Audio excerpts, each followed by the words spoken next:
ଲଙ୍କାର ମୂଲ୍ୟ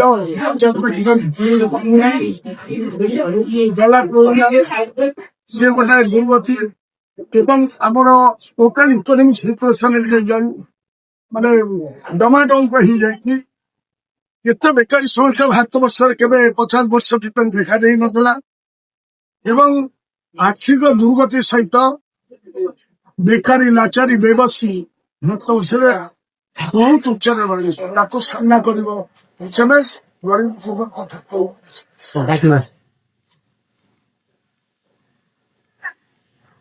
ସରକାର ଅନ୍ଧ ଭଳିଆ ଶ୍ରମିକଙ୍କ ଉପରେ ହଉ ବା ଶିକ୍ଷା ଉପରେ ହଉ ବା ଖଣି ଖଦାନ ଉପରେ ଯୋଉ ଭଳି ଆନ୍ଦୋଳନ କରିଥାନ୍ତି ତାର ଶ୍ରମିକ ମାନେ ଆଗକୁ ବାହାରି ଏ ଦେଶକୁ ସ୍ଥିର ସରକାର ଦେଇଥାନ୍ତି ଏବଂ ନ୍ୟାୟ ପ୍ରଦାନ କରିଥାନ୍ତି। ଯୋଉ ସମୟରେ ଆଜି ଭାରତ ବର୍ଷରେ ଏତମେ ସୃଷ୍ଟି ହେଇଥିଲା ଆଜି ଓଡ଼ିଶାରେ ମଧ୍ୟ କିଛି ରିଲିଫ ଜାଫର ମାନେ ବାହାରୁଛନ୍ତି ଏତମେ ଭିତରେ ଯୋଉମାନେ ଯୋଉ ସରକାର ଚାଲିଛି ନରେନ୍ଦ୍ର ସରକାରରେ ଏତମେସ୍ କୁ ବିକ୍ରି କରିବା ପାଇଁ ପଥ ପଠନ୍ତୁ ଧୂଳି ଚଲିଛନ୍ତି ଯାହା ଟିକେ ମୋର ଭାଇ ଏଠାରେ ଆପଣମାନଙ୍କୁ ବର୍ତ୍ତମାନ ଦଉଥିଲେ ତାକୁ ପ୍ରତିହତ କରିବାର ସମୟରେ ଯୋଉଟା କି ଆଗରୁ ଥିଲା ଓଡିଶା ସିମେଣ୍ଟ ଆଜିକା ଦିନରେ ଭାରତ ବର୍ଷରେ ସିଏ ଡାଲମିଆ ସିମେଣ୍ଟ ନାଁରେ ରୂପ ନେଇଛି। ସେଠିକାର ଶ୍ରମିକ ମାନଙ୍କର ପରିସ୍ଥିତି ଯାହା ଅଛି ତାହା କହିଲେ ନ ସରେ। ବିଗତ 2 ଦଶନ୍ଧି ଧରି 2 ଟର୍ମ ହେଲା ବିଏମଏସ୍ ୟୁନିୟନ ସେଠି ଶାସନ ଅଧିକାରରେ ଅଛନ୍ତି। ଶ୍ରମିକ ଶୋଷଣ ନୀତି ମଧ୍ୟ ସେଠି ଚାଲିଛି।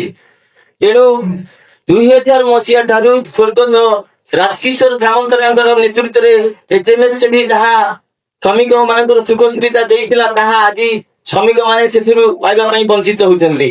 ତେଣୁ ଆଗାମୀ ଦିନରେ ଏଚଏମଏସ୍ ସଂଗଠନର ନେତୃତ୍ୱରେ ଯଦି ଓଡ଼ିଶାରେ ପୁଣି ଥରେ ସେଇ ଯୋଉ ପୂର୍ବ ଦିନରେ ଏଚଏମଏସ୍ ଫେରି ଆସେ ତାହେଲେ ମୁଁ ଭାବୁଛି ମୋ ଶ୍ରମିକ ସମାଜ ଯାହା ଅଛି ରାଜଗାଙ୍ଗପୁରରେ ତାର ଦୁଃଖ ଦୂର ହେବା ପାଇଁ କିଛି ସମୟ ଲାଗିବ ନାହିଁ। ତେଣୁ ଆଜିକାର ଏଇ ଯୋଉ ରାଜ୍ୟସ୍ତରୀୟ ବୈଠକ ଚାଲିଛି ଏଇ ବୈଠକରେ ଆମ ସମସ୍ତଙ୍କୁ ନିର୍ଣ୍ଣୟ ନେବାକୁ ପଡିବ। କାହିଁକି ନା ଏଇଟା କାହାର ସ୍ୱାର୍ଥର କଥା ନୁହେଁ ଶ୍ରମିକ ସମାଜର କଥା।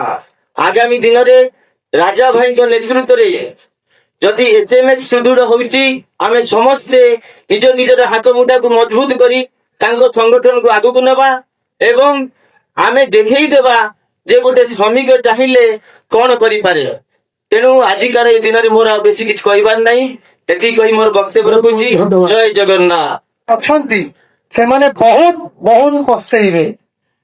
ତ ସେଥିପାଇଁ ମୁଁ ମୋର ମାନେ ଆପଣ ମାନଙ୍କୁ ଅନୁରୋଧ ହିଁ କରିବି ଯେ ଆପଣଙ୍କର ଆଖପାଖ ହଉ କି ଆପଣଙ୍କର ସାହି ପଡ଼ିଶା ହଉ ସେମାନଙ୍କୁ ଏତିକି ଜାଗ୍ରତ କରନ୍ତୁ ଯେ ଆମେ ଯଦିଓ ବହୁତ ଉପର ସ୍ତରକୁ ନ ଯାଇପାରିବା କିନ୍ତୁ ଆମର ଯୋଉ ସ୍ତରରେ ଆମେ ଅଛୁ ସେଇ ସ୍ତରରେ ହିଁ ଆମେ ମଜବୁତ କରିକି ରହିବା।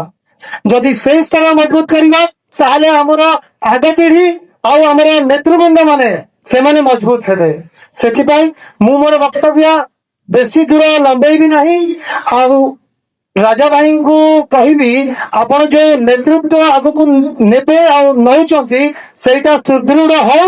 ଆଉ ଜଗନ୍ନାଥଙ୍କ ପାଖରେ ମୁଁ ଏତିକି କାମନା କରୁଛି ଯେ ଆମେ ସମସ୍ତେ କର୍ମଚାରୀ ଭାଇ ଯେମିତି ଏକଜୁଟ ହେଇକିରି ଏଚଏମଏସ୍ କୁ ଆଗେଇ ନବା।